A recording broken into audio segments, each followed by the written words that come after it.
Getting out of your comfort zone is not something you're going into knowing or feeling or believing that is going to be something easy. Because of you dealing with something that you're unfamiliar with, something that might be scary to do, scarcity is really going to be kicking in. It's going to cause you to want to pull back. Most times you're going to end up finding a way to abandon that new thing that you're doing, even though you try. Or sometimes it might just be you never even start. And so what you might just be doing is dismissing it until you could be so dismissive of it and you don't feel like you should be doing it. Best believe that your mind is going to try to make you feel comfortable, right? And so when this happens, you will feel so comfortable and trick yourself in the process when you do not start. You have to just get started. Don't think that you could keep waiting and pushing it off and saying that it's okay, I don't have to get to it, right? When we go and operate off of faith, when we believe in ourselves so much and we know God keeps his promises, we go ahead and make it happen because we are conquerors. We are supposed to have strength. But most importantly, you have to trust the process. You don't have to look at it and be like, well, I gotta know. You don't have to know. We don't know what's gonna happen tomorrow. We don't know if we're gonna keep going on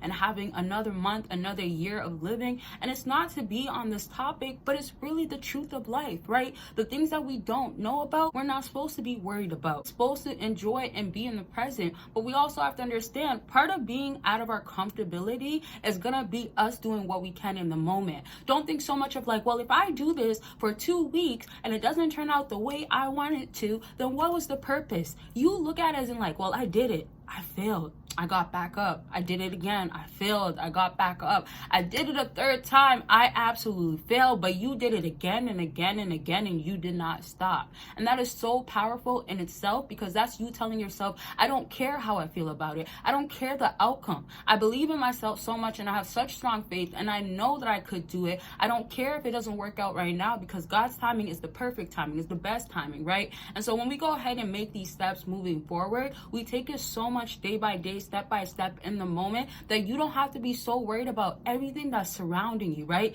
You might think to yourself, well, what about this?